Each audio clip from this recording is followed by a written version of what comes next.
Hey everybody, Richter Knives here, your favorite knife tuber, episode number 131. And you've seen the thumbnail, you know what's happening here. We're going to be looking at a Jack Wolf Gunslinger Jack. Gunslinger all day long. So, you may be thinking I'm kind of late to the party. Doing a review on a Jack Wolf Gunslinger Jack. Everybody in the world has seen 472.911 million reviews on this pocket knife. I didn't do one right off the bat because I really wanted to use it and give you a real review, not just a unboxing, which them are kind of cool too because I like to see the pogs and the chamois thingies and the artwork and all that stuff.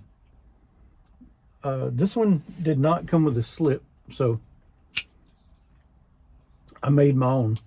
Even though I don't carry a slip, I just kind of made it because I was curious. Had an idea, and I'll show you that slip here in just a minute. But let's take a look around it first. Jack Wolf Gunslinger Jack. This one right here, Desert Ironwood. I don't know if you can see that. The light is not very good in my pickup truck. But it's got this satin hand rub finish on the blade. Beautiful if you ask me. It's got this long pull nail nick, which I don't know anybody that uses the nail nick on this thing, unless you're using it for your thumb meat or something to flick it out. Sorry. Let me try that again. I'm on video here. Sorry. Wasn't holding it right. So we'll talk about deployment in a minute. But I just want to give you a look around this thing. This thing is beautiful. Has a T6 body screws here. These right here just hold the scale on. There are some underneath it that actually hold the knife together. I believe it's a T8 pivot screw. So you can take this thing apart. Has a nice sharpening tool right here, so you got forever in the day to sharpen this thing and get a lot of sharpening out of it. Makes it pretty easy too. Love this belly, this up sweep, and the down sweep right here, this clip point blade. It's got titanium frame. Let's see. The back spacer, I believe, is also titanium, and it's a polished, not a polished like a mirror finish, but like more of a satin finish, and it matches the clip. This is kind of why I wanted this one. Pretty glad I got this one. I got it, like I said, in minutes.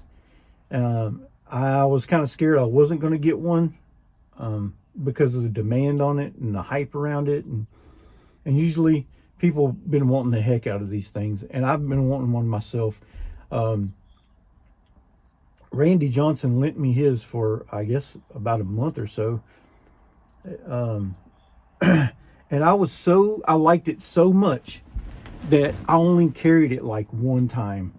And because I knew, you ever been knowing that you're going to like something and you ain't going to be able to have one, so you don't want to be teased with it? I felt that way. I kind of pretended I didn't have it because I didn't want to be teased with it. But man, I loved it. And I was like, okay, I'm going to get me one. I just got to wait on the right one. Got to find the right one. I didn't want a purple one. I didn't want a pink one. I wanted something a little more traditional, a little more manly. I wanted I don't know. I was waiting on the one. And then they come out with these. And I found it. This one to me, with, like I said, the wood, the polished clip, and the back spacer, this makes it look more like a traditional to me. Like something you'd see, you know, grandpa knife-ish. It's not a grandpa knife, not at all. It's a modern interpretation of a timeless classic. And It's got all the good stuff on it. Let me show you exactly what I feel about this knife. So I'm just going to go through number one, the blade. Let's look at the blade. Love the blade shape. I think you can do a lot with this blade. It's got a lot of straight right here. It's got good belly right there, right before you get to a tip, and a very pointy tip. That's not rounded off at all. Very good pointy tip. This is very thin. I don't know the exact specs of what it is behind the edge, but son, she's slicey. Not kidding you. This is a S90V blade steel, so she's got some edge retention. It's not going to patina up on you. It's pretty stainless. And that, like I said, that brushed satin hand rub finish, beautiful. And they were doing the grind to where it was vertical like this, and now they've got it horizontal like that. And to me, when you wipe off your blade, you're doing this, you're not doing this. It's it makes it kind of hard on you. A whole lot easier to clean off. It looks cleaner to me. It looks a little more custom. Very nice. I wouldn't want this in a mirror polish. I like it exactly how it is. Maybe a stone wash finish would be pretty sweet. But on this particular knife, I don't think a stone wash would do it justice, because you've got this clip and you've got this back spacer, which is not colored. All the rest of them I think are. I believe they're anodized. But that blade right there is pretty sweet. I like it. It's real thin, like I said. It gets real thin at the tip. Starts off a really good thickness right up here, and just gradually with that swedge just comes straight right down to almost nothing. This is not a hard use knife. You're not going to sit here and pry with it. Don't do it. Just, I know, don't do it. But you know exactly what this knife is when you get it. It's not hard use. You're not going to go and baton with it. You're not going to go and beat the tar out of this thing. Matter of fact, that brings me to the ergos. Now, the ergonomics on this thing, like I said, I knew exactly what I was getting. I've already handled one. The ergos are not the greatest. I'll say that. That's the one thing I have on this knife that is not the greatest. If I'm going to be any kind of critical, it's going to be that. Number one, the edges are pretty pointy. And whenever you flip this knife, it does have a whole bunch of different deployments, and I'll get into that too. Whenever you flip this knife, you can catch your thumb right there on that, and it's kind of pointy. Also, right here, I don't know if you can see it, there's this little corner. That corner right there, when you're holding it, it's very pointy, very pointy. So when you go to grip this thing, that's a real hot spot right there. But like I said, it's not a hard use knife, and I've carried it since I got it, and I don't have a problem with it, because I'm not sitting here bearing down on it for longer periods of time. You know, I'm going to open packages with this. I'm going to cut string, cut rope with it. I'm going to break down boxes and maybe cut some food. Maybe cut a hose or something on my gas line on my pickup truck. I don't know. But I'm not going to hard use this thing and go into the woods and beat this thing. I'm not going to stab it into a tree and stand on it. You know what I mean? I'm not going to do that. This is not what this was made for. Obviously, looking at it, you already know this. But that right there is a real hot spot. It's not rounded at all. It's pointy there, pointy there. So when you put your finger here, if you grip real hard, you'll feel it. Now, at first, I didn't notice this. I'm sitting here looking around it and trying to find something to be critical about, because I don't hear a lot of criticalness about this knife. And you know, that's fine. If you can't find nothing critical about it, that's fine. I mean, you really don't want to. But I wanted to tell y'all everything I thought about it and be 100% honest with it. You know, I do a lot of reviews, and I'll say, I love this knife. I love this. I love this. Well, I do. I usually won't buy a knife unless I already know I'm going to love it. So I already like the design. I already like the way it looks. I've seen 542.3 thousand million videos on it already. I know I want it. And really, besides that, I can't be too critical about this. That one spot right there gets you. Let's talk about deployment. Now, she's got the nail nicks, so you can pinch it open like that. You could even put your crazy thumb and nail in there and pull it out like Grandpa, but you don't have to. It's kind of goofy. You can front flip it. It is a front flipper, right? Just use your thumb, flip it out. You can flip it out with your pointy finger. See if I can. I knew I was going to do that. Just do it like that. You can reverse flick it, like Spidey flick it, right? All kind of things you can do with this thing. You could put it on something, anything, your boot or whatever, and just push down and it'll pop that thing out. I mean, you can put it on your nose and do that. Don't do that. I'm just kidding. Just kidding. Okay? Don't do that. It's weird. It's weird. What else can you do? I was thinking about how many ways you can deploy this thing. You could take it right here by the blade and just open it up. Don't take much because it's pretty drop shutty. You see that right there. Drop shutty. Pretty sweet. How else can you do this? You can do it from up top right here. You can just flip it open like that. You can also, with your thumb meat, open it up and just a regular flick. How else can you do this?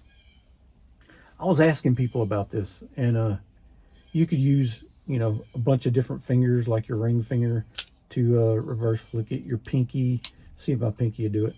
I don't know. It's kind of awkward to hold it that way. Let's see. My finger got in the way. Hold on. Come on. There we go. Anyways, a lot of different deployment methods. Makes it fun. Makes it fidgetable. You can play with this thing all day long. I do. I'm a fidgeter. As a matter of fact, I've fidgeted this thing so much that I need to put some oil in it. You can probably hear it kind of going. Eh. Let me see. Hear it? I need to put some oil in it. But very smooth, right out of the tube. So deployment, that's good. Centered right down the middle. Strike 3, you're out of there. Can't get no better than that. The other thing that I did notice is this wood scale. I don't know how long it's going to last like this. Maybe it lasts forever. Hope it does. But I noticed there's a gap right here. Can you see it? Hold on. Let me see if I can get in there. There's a gap right here between the liner lock. Let me push this way. Hold on. Without cutting myself. Oh, come on. Can't do it. See how it touches that wood? If you over travel, and you can over travel on it. If you over travel, I don't know if it's going to bend that wood or break it. Now, I don't see myself doing that, but I see that could end up being something. This is natural. It's just wood. You know what I mean? It's a hardwood, so I think it'll be fine. But it does flex. Let me hold this blade while I show you. It does flex. It's hard to show you. Right? Hold on. Yeah, my fingers are in the way. You can't do it. I'd have to show you on a tabletop or something. But it does push that wood out. Push it out this way. further than it is right now. See? So this is not glued down or nothing like that. It just kind of, you can take it, if you wanted to, you could just take that piece of wood and rip it and it would probably break it. The pocket clip, I dig it. It works really well. Not only that, but you don't see any screws. There's no exposed screws. There's nothing underneath of it that shows any kind of screws. Very good. You'd have to take this thing apart to take this clip off. And you can. They actually give you a little tab to put in there that matches this bolster. So you could carry it in a slip or whatever in a pocket if you don't want that clip on it. To me, I think the clip is handsome. I think it matches the knife very well.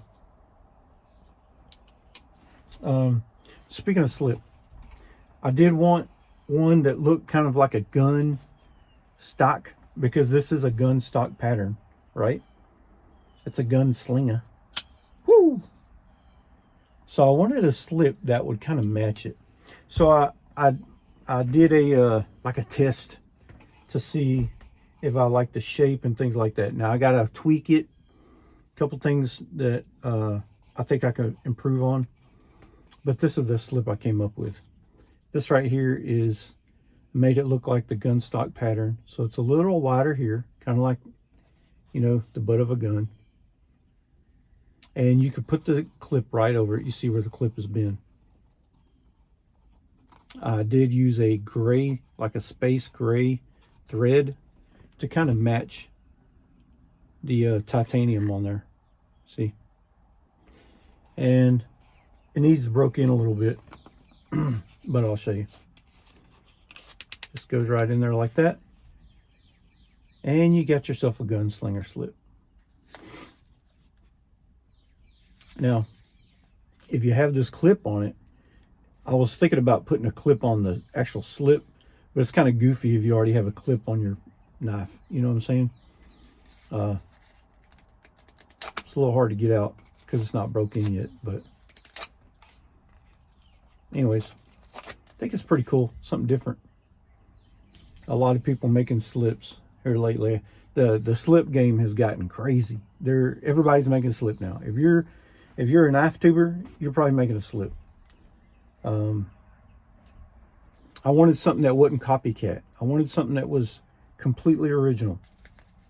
So I put like a wood finish on it. I don't know if you could see, like a wood texture on the leather itself. Man, the light, come on, fellers. I don't know if you can see that wood texture. So in the future, I'm going to make this just a tad bit wider because to begin with, I had a hard time getting this thing out. It's fine now when it breaks in, but if I sell one to somebody, they're going to have a hard time with it. I don't want nobody having a hard time with it. It should just go in and out easy like that. So if it was a little wider, I think it would do that. And I've done the edges, the corners, the same way the knife is on the butt, just to kind of match that radius. You know what I'm saying? Anyways, so I say that to say this, you can carry a slip. You can carry this in a slip. There's a bunch of slips you can get. Jack Wolf sells slips specifically for this thing. There's some really good makers that are making them. Sage Grouse. Oh, dude, his leather is ridiculous. I mean, ridiculous. Buddy of mine, been buddies on Instagram for a long time. We swap, ideas and stuff like that, and just talk leather, knives, stuff like that. Northwoods leather, ridiculous slips. And they've got another maker too. I don't remember who it is, but they've got some laser etching and stuff on there. Looks pretty neat, looks new, looks fresh, things like that. But you can get you a slip if you want a slip. Or you can make your own slip. Who cares? I don't know. Anyways. So, the good things I like about this thing is fidgetable. It's exactly what I thought it was when I bought it. There's no surprises. Like I said, it's not a hard use knife. I'm not going out there bataning in the woods with it. This is like an everyday carry. Like, you know, I carry it to work and use it at work. There's nothing that I really hard use knives with, to be honest with you. Every now and then I'll have to cut zip ties and things like that. This will do all that, no problem. I wouldn't do any prying with it because of that tip. It is very thin. It gets a little thicker. So back here is a lot thinner than it is up here, and that's a good thing, but it's still kind of thin up here. It came razor sharp right out of the tube. Nothing to strop. This heat treat on here is very good. S90V. I haven't had to sharpen it yet. I want to, but I don't want to sharpen it for no reason. So I've used it a lot, and I've stropped it, and it reacts very good to a strop. I use a diamond spray on my strop and just hit it a few licks, and she comes right on back. What else can I say? I don't know. There's a lot to say about this, man. I'll probably end this video and be like, why didn't I say this or that? But I really like the gun stock pattern. I really enjoy the wood on it. I enjoy the way it's finished. Every bit of finishing on it. The titanium, the gray on the bolsters, the back spring. It's a back spacer actually, but you've got that kind of grandpa knife feel with that. And this jimping right here doesn't do much for you when you're here, but it's actually not designed for that. It's probably designed just so you can flip it, right? And it's very easy to flip. I heard a lot of people say that it hits their thumb meat whenever they try to do it. I haven't had that problem. Maybe I'm holding it different than they are. Maybe they got bigger hands or whatever. I haven't had any problem flipping this thing. The only problem I have deploying it is probably the thumb part where you do your thumb. And it's not hard, it's just I got to think about it. Because it doesn't have a thumb stud, and I'm glad it doesn't. If it had a thumb stud, it wouldn't be the same to me. I don't think it would aesthetically be pleasing on this knife. And I think it would interrupt the lines a lot. But the reverse flick, very easy. There's so many ways you can deploy it. Great pocket knife.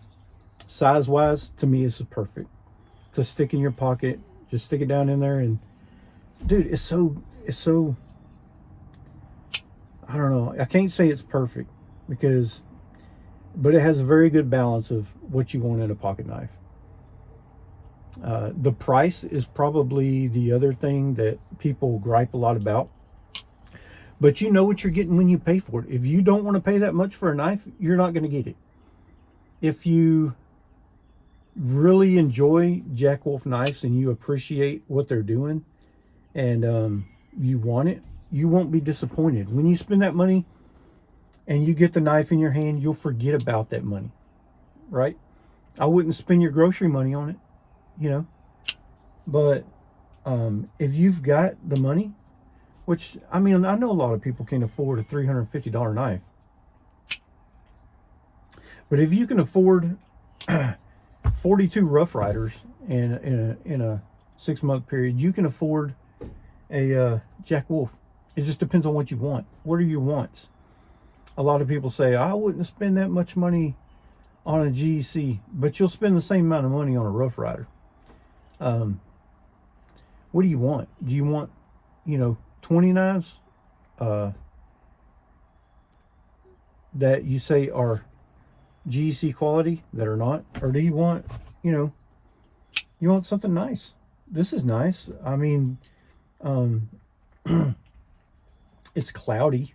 I mean, a lot of people throw this on Instagram and they're like, ooh, look what I got. But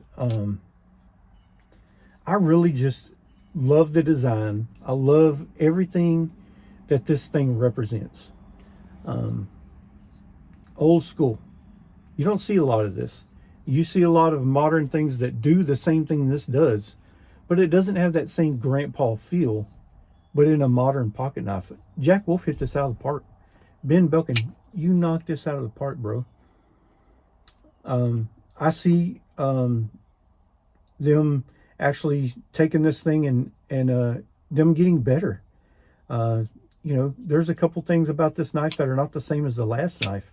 Like, for example, the finish on the blade, on the grind, the natural covers.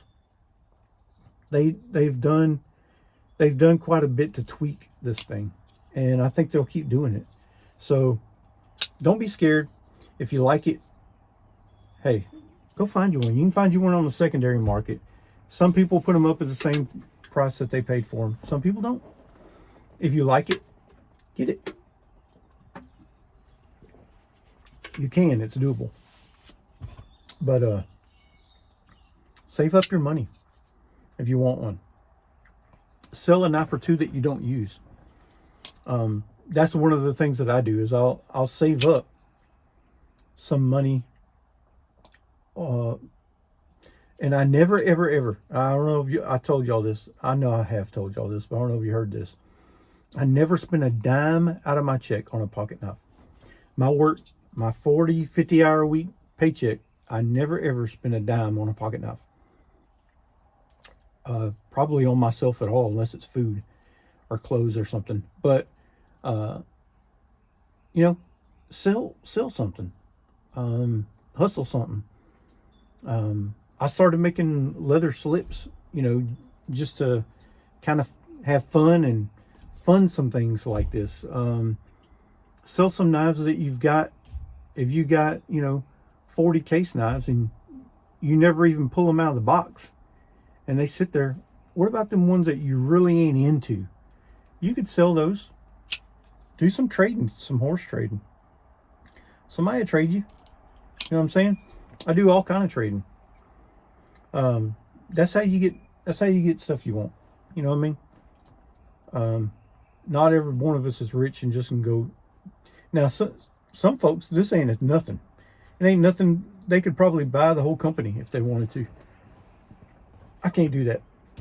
But if I do want something, I can go get it. So you can't gripe about the price too much. Is it a lot of money? Yeah, it is. It's a lot of money, but you're getting something pretty cool.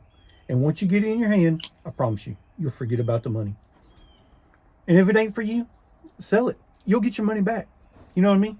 There's a resale value on this is just, you know, 1 to 1, or it's even more than that. You'll get your money back or more. So it's kind of a no lose situation here. And I'll say this, and this is not a plug for Jack Wolf, because like I said, he didn't give me this. Nobody gave me this. Nobody's asking me to do this review. I'm doing this on my own. Their customer service is legit. Ben will take care of you. I was in the comments when I bought my Pioneer Jack in the Jack Wolf forums on Facebook group. And somebody asked me how I like that Pioneer Jack. And I said, man, I love everything about it. The only thing I can say is it didn't come sharp. Ben got in the comments and he said, hey, dude, I will go ahead and if you want, I'll send it to a master whetstone sharpener free of charge. I'll even pay for shipping and have a quick turnaround. That to me is customer service. Is Benchmade doing that for you? Nope. Is Case doing that for you? Nope. So you get one of these and I promise you, you'll have great customer service. He stands behind stuff. He really does. And I applaud Ben for that. That's pretty cool. Anywho's, this is getting kind of longy. It's like almost 30 minutes. So I'm going to cut her off right here. One more look around the pocket knife. Very good looking knife.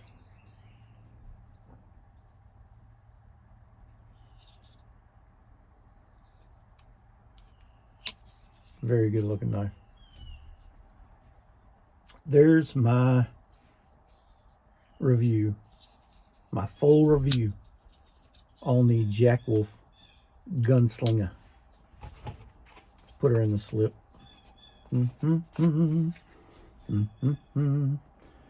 Anywho, this is the end of the video. So before you go, don't forget to hit that like button, share, and also hit the subscribe button. It's that little red button right down there. And I don't know why you're not subscribed. For God's sake, this is a great channel. I'd subscribe if I could, you know. Anywho, tell your friends, tell your family, tell your crush, tell your mom and him, tell your barber about Richter knives. It's Richter.